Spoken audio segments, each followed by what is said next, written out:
Myths and legends worldwide mention an underground civilization alongside humans, like the snake-like Navi of the Slavs, Chinese and Asian dragons, and the Nagas of India. There are similar legends among the Native Americans of both Americas and among the shamans of Africa. Many researchers, both in Russia and in other countries around the world, have come across strange underground tunnels located at a depth of about 200 to 300 meters with regular shapes and smooth walls as if made of molten glass. The mysterious underground universe exists not only in legends. In previous decades, the number of cave visitors has increased significantly. Adventurers and miners are penetrating deeper and deeper into the Earth's depths, and more often they come across traces of activity from mysterious underground dwellers. It turned out that right beneath us there is now an entire network of tunnels stretching for thousands of kilometers, covering the whole Earth like a web, as well as huge underground cities, some of which are even inhabited. A diagram of an underground city in Turkey. You could say that this mystery has been solved, since modern researchers have already drawn their conclusion: we are not the only inhabitants of planet Earth. Evidence from ancient times, as well as discoveries made by scientists in the 20th and 21st centuries, claim that mysterious civilizations existed on Earth, or rather beneath the Earth, from ancient times up to the present day. For some reason, representatives of these civilizations did not make contact with humans, but they still made their presence known. And since ancient times, surface humanity has had stories and legends about mysterious and strange people who sometimes come out of caves. In addition, modern people have fewer and fewer doubts about the existence of unidentified flying objects, which are often seen emerging from beneath the Earth or from the depths of the seas. Research conducted by National Aeronautics and Space Administration specialists, together with French scientists, has discovered underground cities, as well as an extensive network of tunnels and galleries stretching for dozens and even thousands of kilometers. In the Altai, the Urals, the Perm region, the Tian Shan, the Sahara, and South America. These aren't the ancient surface cities that were destroyed and buried by earth and forests over time. These are underground cities and structures built by an unknown method directly into the rock. The Polish researcher Jan Paying claims that there is an entire network of tunnels underground that leads to any country. These tunnels were created using advanced technology unknown to humans, and they run not only beneath the land surface, but also under the beds of seas and oceans. The tunnels are not simply dug, but seem to be burned through the underground rock formations, and their walls are made of solidified molten rock, smooth as glass, and possess extraordinary strength. Jan Ping met with miners who, while digging shafts, came across such tunnels. According to Polish scientists and many other researchers, flying saucers still travel through these underground passages from one end of the world to the other. Ufologists have a large amount of evidence for this. Similar tunnels have been found in Ecuador, southern Australia, the United States, and New Zealand. Many areas worldwide have found perfectly straight vertical wells with similar melted walls. These wells vary in depth from dozens to several hundred meters. A 5-million-year-old underground map of the planet was found, confirming a highly advanced civilization existed. More details at the link. The first mention of an unknown underground people was in 1946. This happened after the writer, journalist and scientist Richard Shiver told readers of the American magazine Amazing Stories, which was dedicated to paranormal phenomena, about his contact with another civilization living beneath the Earth. According to Shiver, he lived for several weeks in the underground world of mutants, similar to the demons described in ancient legends and tales of Earthlings. One could have dismissed this contact as the writer's overactive imagination, if not for the hundreds of responses from readers who claimed that they too had visited underground cities, communicated with their inhabitants, and witnessed various wonders. Technologies that not only provide the underground inhabitants of Earth with comfortable living conditions in its very depths, but also give them the ability to control the minds of Earthlings. The mysterious underground world isn't just legend. Cave visits have risen over the past decade. Adventurers and miners are delving deeper underground and increasingly finding evidence of mysterious subterranean inhabitants. It turned out that beneath us there is an entire network of tunnels stretching for thousands of kilometers, covering the whole Earth like a web, and huge underground cities, sometimes even inhabited. Russian legends tell of the mysterious Chut people who fled persecution by hiding in the Ural Mountains underground caves. The existence of a system of global tunnels in Russia was written about in his book The Legend of the LSP by the speleologist and researcher who studies artificial structures Pavel Miroshnichenko. He drew global tunnel lines on the former Union of Soviet Socialist Republics map stretching from Crimea and the Caucasus to Medveditskaya Ridge. In each location, ufologists, speleologists, and unknown investigators found tunnel fragments or mysterious bottomless wells. The Medveditskaya Ridge has been studied for years by Kosmopoisk Association expeditions. The researchers not only managed to record the stories of local residents, but also proved the existence of underground structures using geophysical equipment. Due to World War II, the tunnel entrances were destroyed. According to the stories of old-timers, the caves are parallel underground tunnels, ranging from 6 to 20 meters according to various sources, and they also have smooth and even walls. They decided to begin excavating the tunnels, and for orientation they placed snow-white flags. The view from above was amazing. The flags were arranged as if along a string. The cave was straight as an arrow. In nature, until now, no one had ever found such perfectly straight underground rivers, faults or cracks. Just below the mountain summit, the cave widens to 35 meters. And from this large chamber, 3 more branches go off in different directions, and they lead to places where some objects have landed. So it turns out that the tunnels are artificial. But who could have built such an amazing structure? Such precision would be quite useful if this tunnel were a runway for some kind of underground airfield. But that theory is ruled out as well. First of all, until 1942 they didn't build runways underground, but shelters for airplanes. Secondly, a mountain right at the exit would have prevented a plane from taking off from the tunnel. Unless, of course, it wasn't airplanes flying in the tunnel, but vehicles with a much better control system than airplanes.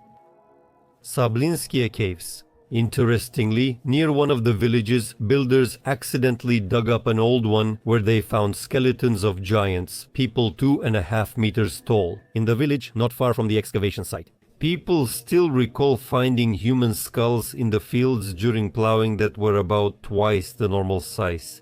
Upstream on the other side of the Medveditsa River, near the village of the same name, diggers found an ancient burial site of a short people, only 50 to 60 centimeters tall. The question of who actually lived in this area remains unanswered. The sublatitudinal tunnel from Crimea to the east crosses another running north to east in the Ural Mountains area. That's why along this tunnel you can hear stories about wild people who, at the beginning of the last century, would come out to the local residents. Wild people are mentioned in the Bylinas, common near the Urals. They live in the Ural Mountains, have exits into caves, and the culture around them is the greatest. Wild people are short, beautiful, and have pleasant voices, but only a few can hear them. An old man from the wild people comes to the square and predicts what will happen. The unworthy person hears nothing and notices nothing. Antarctica, entrance to the underground world, screenshot from Google Maps. In South America, there are amazing caves connected by endless winding passages, the so-called chincanas.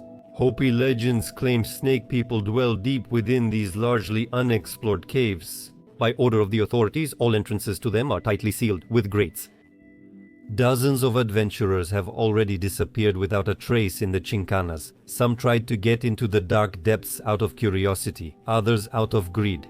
According to legends, Inca treasures are hidden in the chincanas. Only a few managed to get out of the eerie caves. But even those lucky ones were forever damaged in their minds. The survivors' incoherent stories suggest they encountered strange creatures deep within the earth. These underground dwellers look like a mix of humans and snakes. Andre Thomas, author of the book about Shambhala, claims, after analyzing stories from American speleologists, that direct underground passages in California's mountains lead to New Mexico.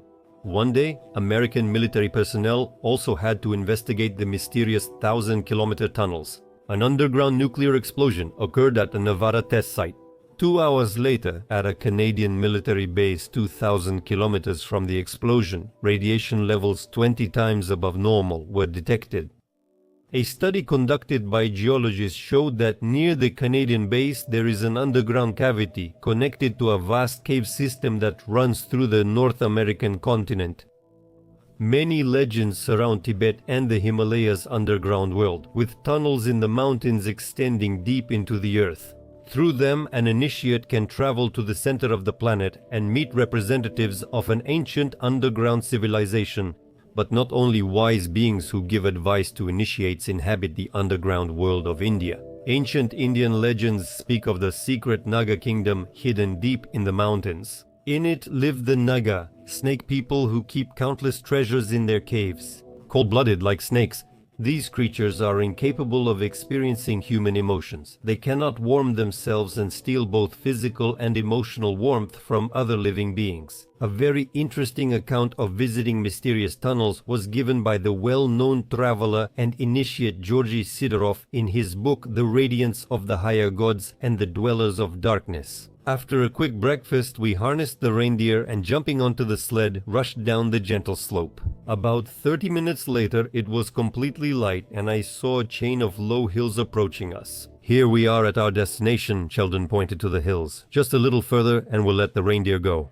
That meant we would be here much longer than just a day or two. After 3 or 4 kilometers, Svetozar stopped the sled, pointed to a boulder in the snow and said, "If you see such outcrops on the hills, remember their shape. It's very important." That means there's an entrance to the underground nearby. Look, the boulder stands alone. The other stones are at least 200 steps away from it. "That's a sign too," said Sheldon, pointing at distant stones. "Go ahead and untie the reindeer while I dig up the slab covering the entrance to the well." When I returned, the underground entrance was already open. The flat stone slab, resembling a large shield, had been moved aside, and beneath it grey basalt steps could be seen. "You're welcome," the guardian said, pointing at them, "but I'll go first and you follow me." "What about the light?" I asked. "I've got something for that." Sheldon pulled a flashlight from under his coat. "And besides, we'll only have to walk about 500 meters without light, no more. After that, everything is lit up." I didn't ask who lit it up. I just silently followed Svetozar. The keeper, with a backpack on his shoulders, walked ahead and lit the way with his flashlight. I followed right behind him, step by step, not falling behind.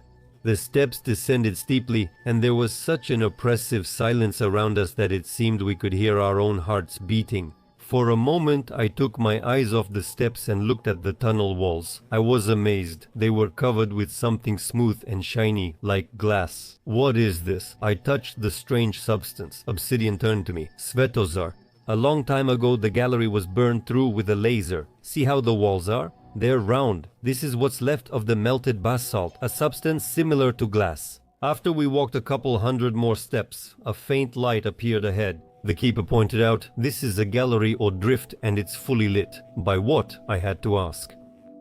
"You'll see soon." Svetozar looked at me mysteriously. "Don't be surprised by anything. Your fairy tale has started and now you're the hero." When we entered the gallery, I saw a glass lamp on the ceiling shaped like a drop with something dazzlingly shining inside it. The lamp was suspended from the ceiling, which was about 3.5 meters high.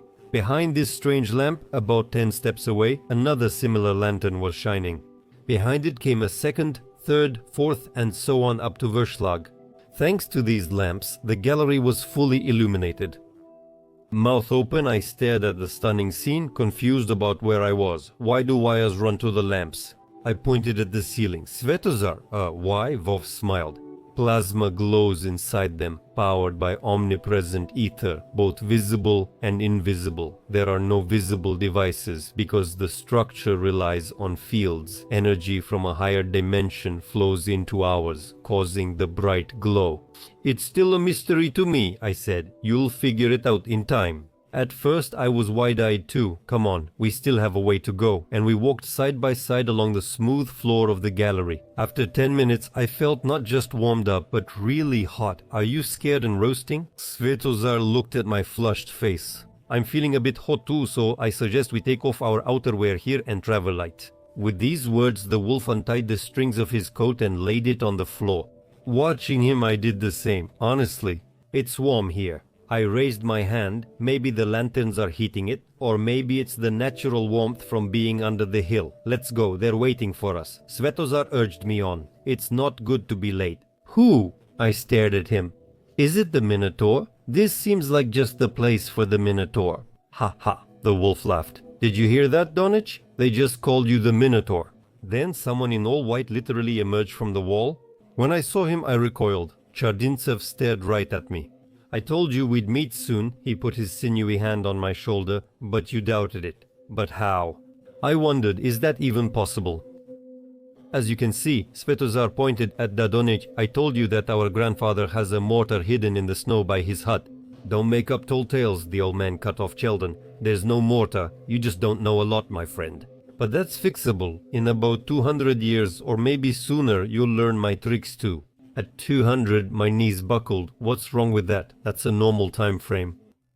You act like any situation is easy, but there's actually a huge gap of time here. I don't get you. You stepped away from me, Dadonich. What? You don't want to live? Or maybe 200 years isn't enough for you? Svetozar supported his friend.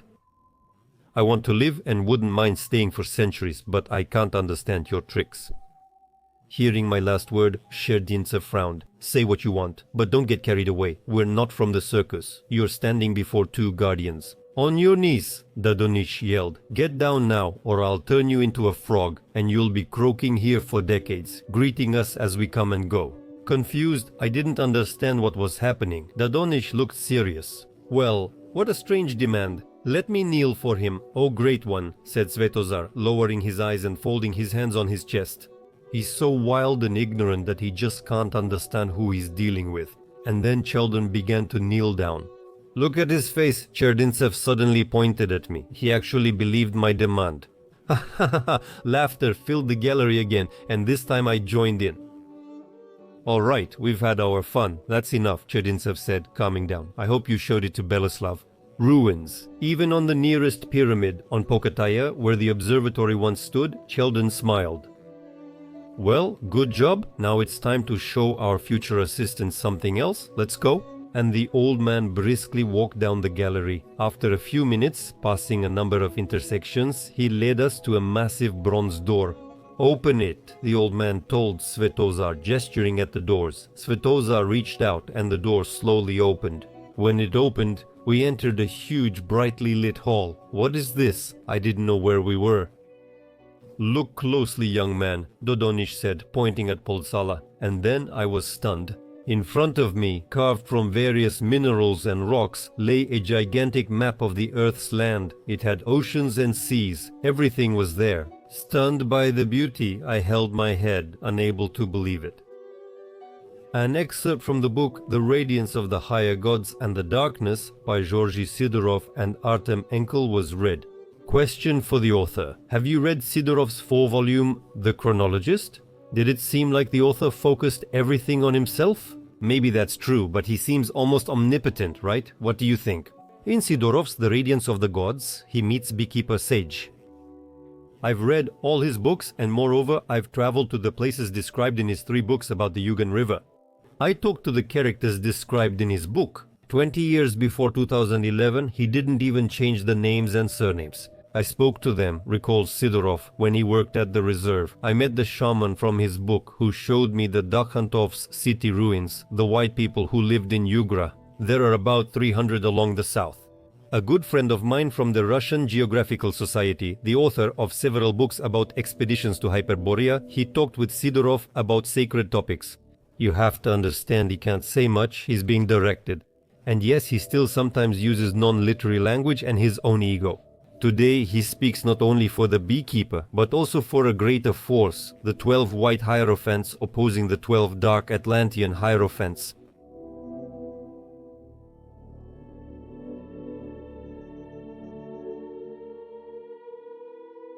Subtitles created by